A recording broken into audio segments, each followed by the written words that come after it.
футбол биздин мындай жалпы улуттуу жаштарды бириктирип турган бир чоң идеологияга айланды азырчы. Ошого бир чоң талапка жооп бере турган заманбап стадион куруу план барбы ушундай өкмөттө азырчы? План Бул бар, абдан жакшы маселе болмок да, баарыбызды ушул футбол бириктирип атат чынын айтканда. План бар, ал жерге жерди да дайындадык. Инвесторлар да чыгып калды азыр. Кудай буюрса жакында барлык иш-чараларды аягына чыгарсак анан баштайбыз. Салам достор, биздин каналга жазылыңыздар. Башкалар көрсөтпөгөндү биз көрсөтөбүз. Рахмат, сөз кезеги депутат Акаев Жанарбек Кубаныч, сизде. Рахмат. Машине тууралуу сөз болуп калды, улап кетейин. Негизи келечекте Мухаммедкалый Дүйшөкеевич бул мына өкмөт мүчөлөрүн шаардын ичинде өзгөчө шаар бийликтерин, мэрлерди мына экологияны сактоо жаатында өздөрүнө үлгү болуп, мындай бир электромобилдерди же болбосо жана гибриддик унааларды колдонууга өтүш керек да. Анткени баарыбыз ошого үлгү болбосок, элге болбойт. Эми өкмөттө кемчиликтер да бар, позитив да бар. Кемчилик катары мен ойлойт элем, мына жакында ишкерлерге болгон кол салуу бул абдан жаман окуя болду. Стратегиялык объектте, аэропортто ошол жерде камералардан коркпой кылмыштуу топтор кол салып ишкерлерди өлтүргөн бул аябай жаман коңгуроо. Эгерде стратегиялык объекттерде ишкерлерге кол салуудан коркпосо, анда мындай бир көчөлөрдө эмне болуп атканын билбейбиз. Ушул абдан жакшы болгон жок. Экинчиден, сиздин кол алдыңызда иштеген балдардын жанагы өрдөк этине байланышкан чырга аралашып алганы дагы өкмөткө анын ичинде сиздин атыңызга көө жапты. Үчүнчүдөн, акча алып атканы далилденген адамдардын соттун чечими чыгып чыкпай атып, чет өлкөгө качып кетип атканы. Ал жерде мына милиция, чек ара кызматы ошонун баары иштеш керек эле. Ошонун баары коррупцияга каршы күрөшкө дагы мындай көө жаап атат, көлөкө түшүрүп атат. Ушул маселелер. Позитив катары мына патрулдук милиция. Бул абдан жакшы долбоор болду. Мына Грузия эң өнүккөн өлкөлөрдө ушундай бир мындай мыкты балдар кыздар, билимдүү балдар кыздар көчөгөйдө тартип сактап иштеп атышат. Ушул мындай оң жакка баласак боло турган окуянын бири дейм. Экинчиден, коопсуз шаар. Анча-мынча кемчиликтер болгон менен элибиз көнүп баратат. Буга дагы мындай анча-мынча өкмөт башчылары бара албаган чечкиндүү кадамга бардыңыз. Менимче мына элдеги мындай бир сөздү айтып атам да. Үчүнчүдөн, эң маанилүү тармак бул мугалимдерге 30% көтөрдүңүз. Бул мындай мугалимдер жалпы билим берүү тармагына чоң колдоо. Ушул менимче мыкты мактана турган нерсебиз болду. Эми мен сизге айтат элем, мына педагогикалык багыттагы сиз азыр өзүңүз айтып өттүңүз, номер 1 приоритет. Бул абдан туура. Педагогикалык багыттагы болочок мугалимдерге факультеттерде бюджеттик орундарга балдар толбой калып атат. Ошого мына 30% деп сөз болуп калды. Мына эсебин эсептеп көрсөк адистер менен. Болгону 9 миллиондун тегерегинде каражат кетет экен. Ошол болочок мугалимдердин дагы, ошолорго дагы менин өкмөтүм бар, мага кам көрөт менин өкмөтүм деп бир дем берели. Ушул 9 миллион бир жылына. Ошол педагогикалык багыттагы студенттердин стипендиясын дагы 30%га көтөрбөйлүбү, кандай дейсиз? Мына министрлик, өкмөттө, каржы министрлиги баары эле 9 миллионду мындай табууга мүмкүнчүлүк бар деме, сиз эгерде туура көрсөңүз. Кандай дейсиз? Негизи бул жерде бул маселеде по-моему акча мындай эме болбош керек. Эгерде туура маселеси болсо колдойбуз. Жана сиз айтып атасыз да, мугалим болуп ошол мектептерге барып сөзсүз иштейм дегендерди колдойлу деп атасыз да, туурабы? Туура. Бул жагын карайлы кандай? Туура. Бул жакшы сунуш экен. Сиздин токтом менен эле менимче жасасак болот да. Анткени ошолор мындай эртеңки келечегине менин өкмөтүм мени азыртан камкор баштады деп мындай моралдык жактан да жакшы болот. Туура. Анан мына бүгүн футбол деп атабыз. Футбол биздин мындай жалпы улуттуу жаштарды бириктирип турган бир чоң идеологияга айланды азырчы. Ошого бир чоң талапка жооп бере турган заманбап стадион куруу план барбы ушундай өкмөттө азырчы? План Бул бар, абдан жакшы маселе болмок да, баарыбызды ушул футбол бириктирип атат чынын айтканда. План бар, ал жерге жерди да дайындадык. Инвесторлар да чыгып калды азыр. Кудай буюрса жакында барлык иш-чараларды аягына чыгарсак анан баштайбыз. Бар. Биз эми элге да убада бергенбиз, футболисттерибизге да убада бергенбиз, күйөрмандарга да убада бергенбиз. Ошон үчүн муну баштайбыз. Мына Сооронбай Шарипович өзү башында болуп, бардык маселелерди мэриядан алына турган мыйзамсыз салынып алган жол жерлердин баарын алдырып атабыз азыр. Жанагы бизде Южный магистраль деп коет, ошонун үстүндөгү жерлердин баары мыйзамсыз аткаминерлерге, бизнесмендерге берилип кеткен, ошонун баарын алып, ошол жерге бүт спорт шаарчасы болот экен өзүнчө. шаарчасын кылалы деп атабыз. Бул реалдуу дем бул эми президентибиздин чоң проектиси болгон атат. Мына бюджетте прокуратура, башкы прокуратурага, омбудсменге мына көбөйгөн акчалар. Рахмат. Убактыбызды аяктадык. Жанар Кубаныч. Рахмат, Жанар мырза. Сөз кезеги депутат Аттокуров Данияр Бексултановичте. Рахмат, Мирлан Исапович. Саламатсыздар, урматтуу жыйындын катышуучулары. Мухаммедкалый Идишкевич, менде бир нече суроолор бар эле да. Биринчисинен баштасам, мына Кыргыз өкмөтү менен Кумтөр ишканасынын келишими аяктады да, э? Анткени мына сиз өзүңүздөр азыр айтып кеттиңиз, декабрда бир отчет менен келем депчи. Анан биз ар кайсы булактардан угуп атабыз да, ар кандай дечи. Сиздин оозуңуздан бир кыскача болсо да бир айтып кетсеңиз. Жана 2 фонд түзүлдү деп атасыз. Бул эми стратегиялык келишим күчүнө кирди. Билесиздер, 2017 жылы 11 сентябрда мурунку өкмөт менен кол коюлган. Бирок биз келгенден кийин ал өкмөт менен макулдашылган келишимдин ичинде акча каражаттардын көлөмү боюнча макулдашууга каршы болдук биз. А дегенде ошол биринчи келишимде 87 миллион доллардын тегерегинде макулдашуу болгон экен.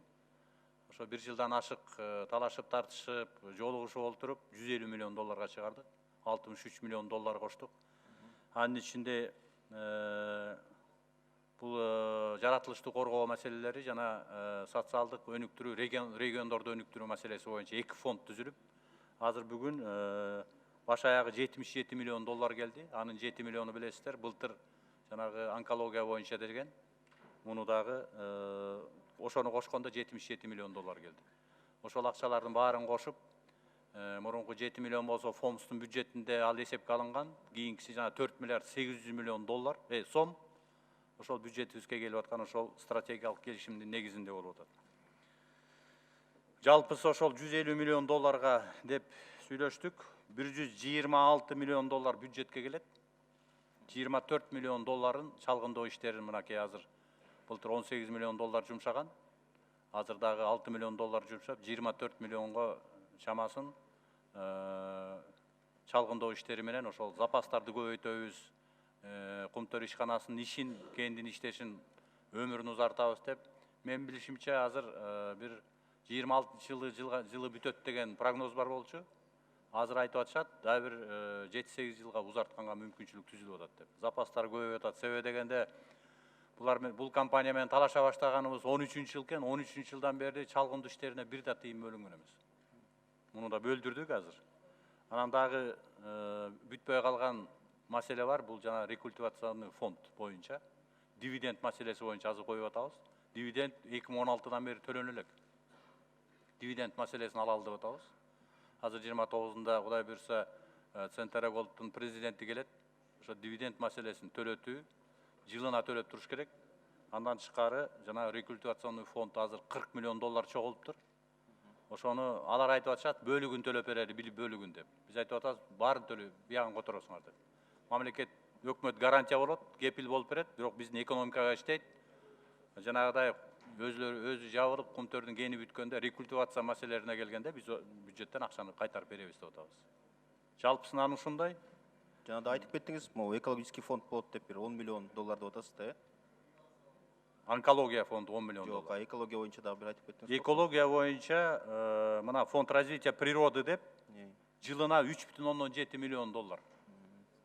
Келет 10 жылда 37 миллион доллар алабыз дедик. Бул эми жана 150 миллион доллар өзү 26-жылга чейин эсептерди. Өмүрү узалса андан да көбөйөт. Жылына ала турган немелер бар, төлөмдөр бар да бу жерде. Мен сиздин ушул экологиялык фондду отпайсызбы? Өзүңүз деле иш сапарыңыз менен барып кеткенсиз, жана Чолпон ата, Каракол шаарларын, балык шаарларын саркындоо суу сактагычы жайларын мына ачык айтканда акыркы дем менен иштеп келатышат да. Бир эми Кудай сактасын, бир жаратылыштык бир эме болуп кетсе, жанакы саркын суунун баары көлгө кирет да. Ошо боюнча бир 2020-жылга барбы бир? Ушул жана 4 миллион 800 ошо ошолорду башташ керек го дейм да. Ошо жака жумшайбыз. Өмөтүп келатат да. Тез арада жасаш керек болуп атат да. 4 миллиард 800 миллион сомдун бир бөлүгү ошол жанагы Кумтөргө жакын жайгашкан айылдардагы, анан жана сиз айтып аткан калктуу конуштардын неме маселесин, канализация маселеси жана башка маселе чечүүгө кетет. Ошолорду тез арада чечсек, да бир сиздердин көңүлүңүздөр да бир маселеге бургум келет. Бул социалдык курулуштар жана жолдорду салууда. Акыркы жылдары көптөгөн мына мектептер, социалдык объекттер, мектептер, спорт залдар, бала бакчалар, фаптар салынып атат да. Бул жакшы көрүнүш да. Бирок курулуштун сапатына көңүл бургум келет да. Мына жакында эле мисал кылып келтирсем, Кыргызстанда бир районубузда, бир айылда бир мектептин тендери өттү да. Ошо тендердин сметалык наркы 51 миллион сом. Ошону бир курулуш фирмасы 38 миллион сомго утуп алды да. Мына 13 миллион сомго арзан алды да. Анан кийин ал мектепте биздин балдарыбыз окуйт. Анан ошол курулуштун коопсуздугу бир камсыздык эмени билдирет да. Сапаты кандай болот депчи. Анан кийин мына өзүңүздөр билесиздер, көптөгөн мектептер спорт залдарга баратабыз, 1 жылдан кийин эле баягы көк чытанып, тердеп, баягы полдору кыйчылдап атат да. Анан кийин бир ошол жакты караш керек го. Анткени бир баштапкы сметадан айырма чоң болбосун деген бир методиканы иштеп чыгыш керек го. Туура айтасыз. Бул эми эптеп алып, тендерди алып анан кийин жана кошумча иштин көлөмдөрү чыкты, доп работа дегендер чыкты деп эле кайра эле ошого алып келген фактылар бар экен. Ошон үчүн биз жанагы типовой проектка жазадык, долбоорун жазадык.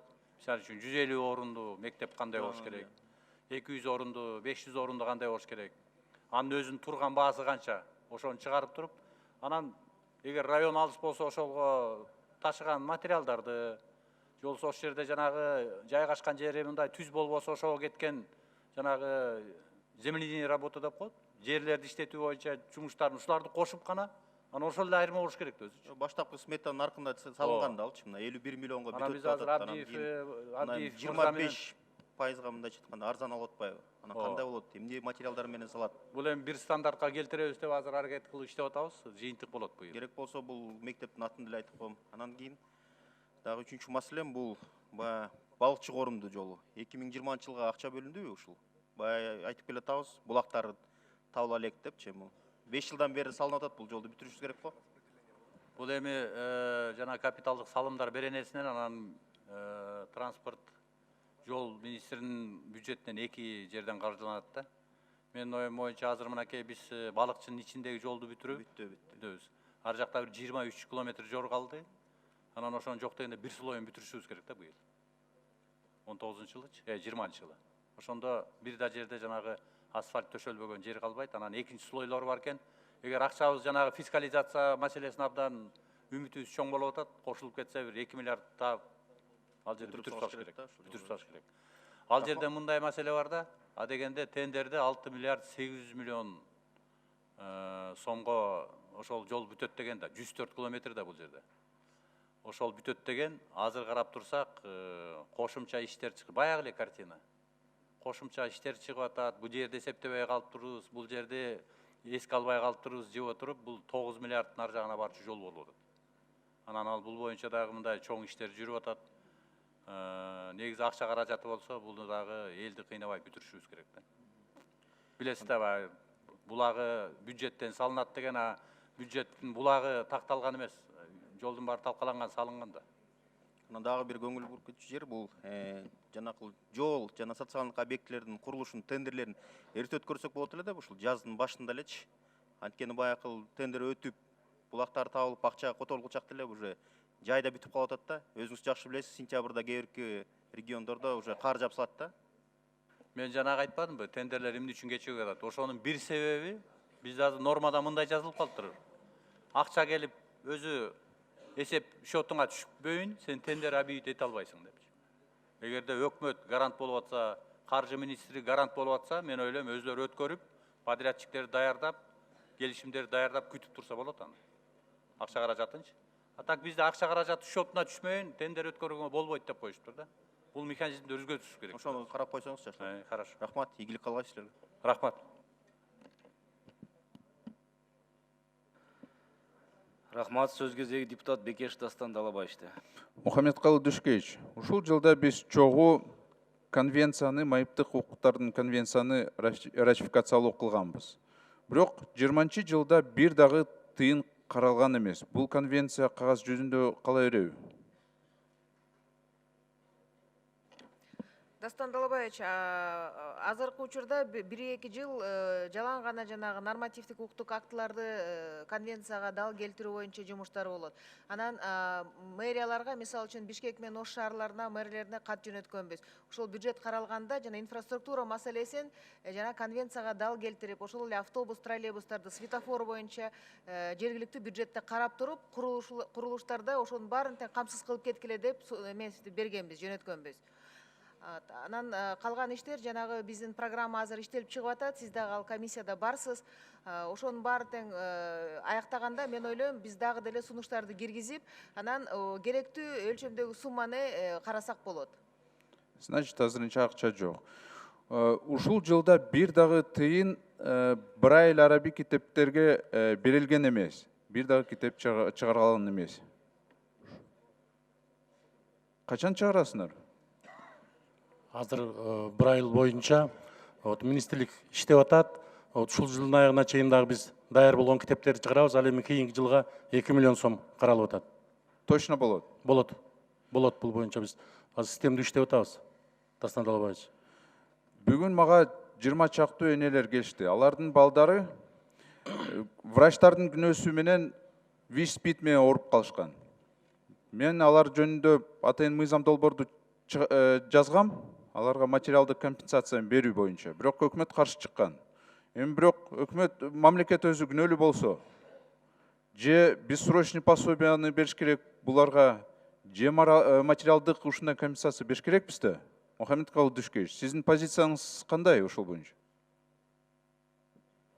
Бул маалымат боюнча биз анда тактайынчы, мен тактап анан сизге жооп берейин, кандай кылабыз. Уруксат берсеңиз мен тактап коеюн. Бул боюнча баа сиз билгендей өзүнүн МСЕКтин корутундусу менен бессрочный пособияны алышат. Ошол оору менен ооругандар сизге баа белгилүү болгондой.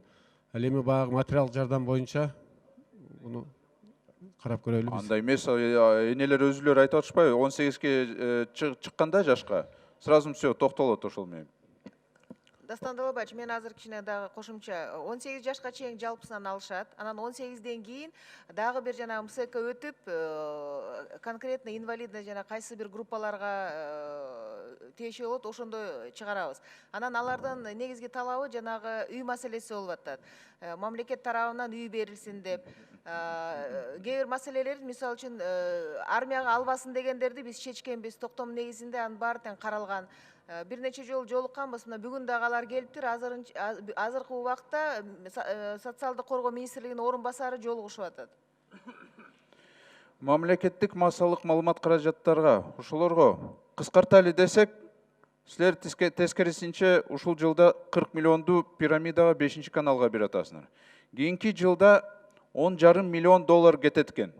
Ошол ичинде Кабар 22 миллион сом, ОТРК ЛТР, МИР 552 миллион сом, 80 миллион 49 журнал Гезит, райондук телевидение. Кыскартпайсыңарбы ошолорду? Дастан Талабаевич, азыркы убакта ошол жана медиа борборлорду түзүү боюнча иштер жүрүп атат. Былтыр ошону жогорку кеңеш тарабынан да комитетке айрым депутаттар маселе катары коюп, муну кичине токтотуп салган, карап чыккыла деп дагы бир жолу канчалык керектүү деп. Бирок ошол позицияда турабыз, аны биз медиа борборлорду область боюнча кылабыз. Райондук гезиттерди жана оптимизация кылып, кыскартканын кыскартып, баарын жанагы эми азыркы технологияга лайыктап. Анан жанагы дагы бир сунуш катары каралып атат. Бул пока талкуу болуп атат. Ошол эле Кабар, 5 канал, ошондой мамлекеттик бир эмелерди бир корпорация кылып, аларды дагы кичине мындай бир оптималдаштыруу маселеси.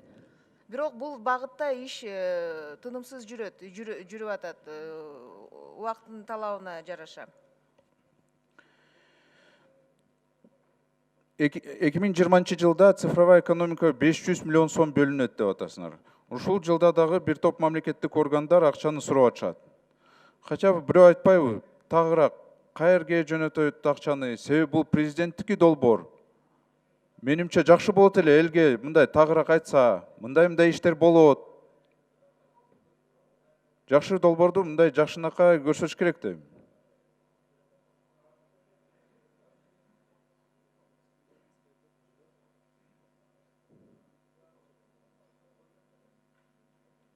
Микрофон жандырып алыңыз.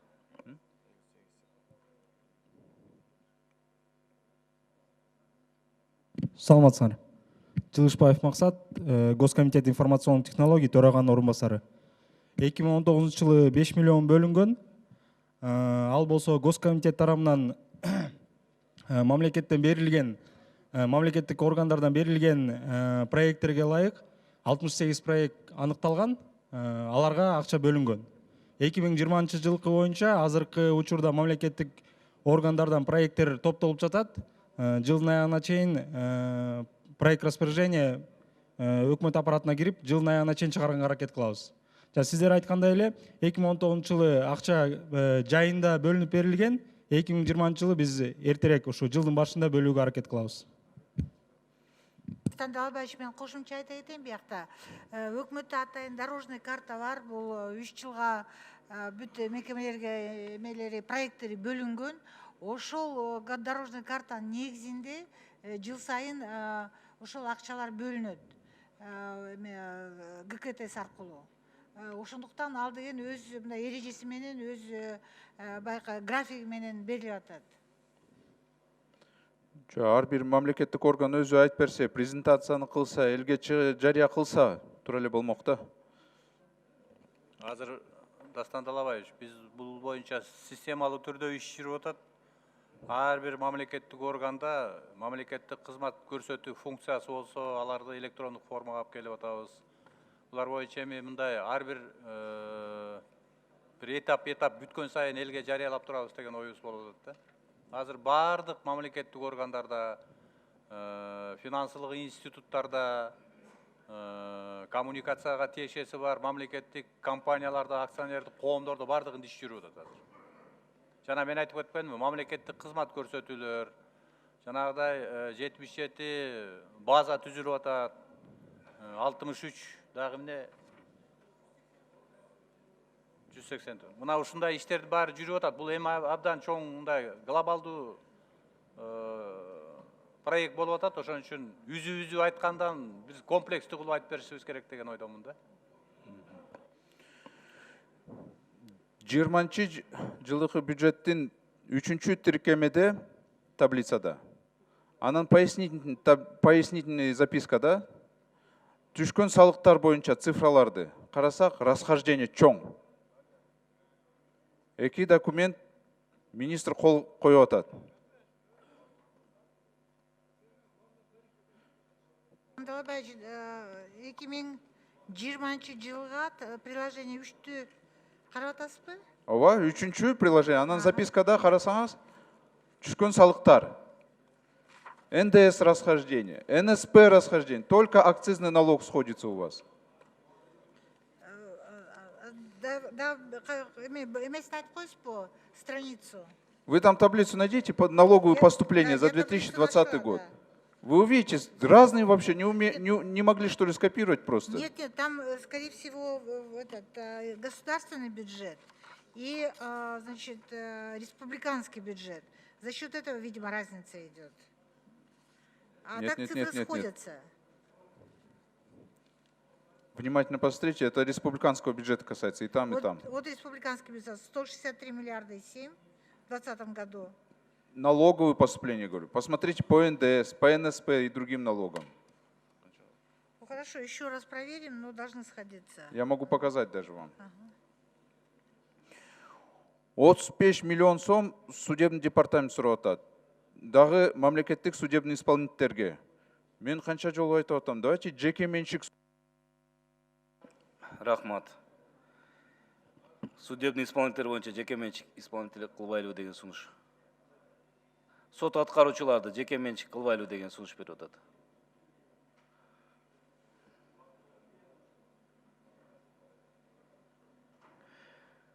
Тактап жооп берип коюңуздар кийин. Урматтуу депутаттар, биздин залыбызда Кыргыз Республикасынын Жогорку Кеңешинин иш мерзими менен таанышуу максатында Нарын шаарынын шаардык кеңеш депутаттары жана жаштар келип отурат. Андыктан иштерине ийгилик, окууларына ийгилик каалап коюуга уруксат этиңиздер.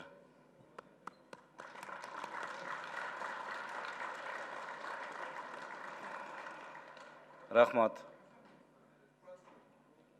Процедурный бир 20 секунд тактап коюңузчу сурооңузду. Экинчи микрофон. Мухаммедкалы Дүшкеч, сиз укпасаңар кача башка өкмөттүн мүчөлөрү суроону укса жакшы болот эле да. Биз суроо жооп 35 миллион сом судебный департамент сурап атат. Мен сот аткаруучулар боюнча айтып атам. Жеке менчик ушундай сот аткаруучуларды кылбайлыбы деп атам да. Дайыма эле бюджеттен сурабай ушуну акчаны. Түшүндүм анда. Жеңиш Парпиевич иштеп атат бул тармакта, жооп берип койсун. Урматтуу Дастан Далабаевич, туура айтып атасыз, 35 миллион сом сот департаментте биз сураган, бирок сот аткаруучулар кандай кылат, это сот департамент жумушу да, алга биз кире албайбыз, андай кылабыз, мындай кылабыз деп. Рахмат.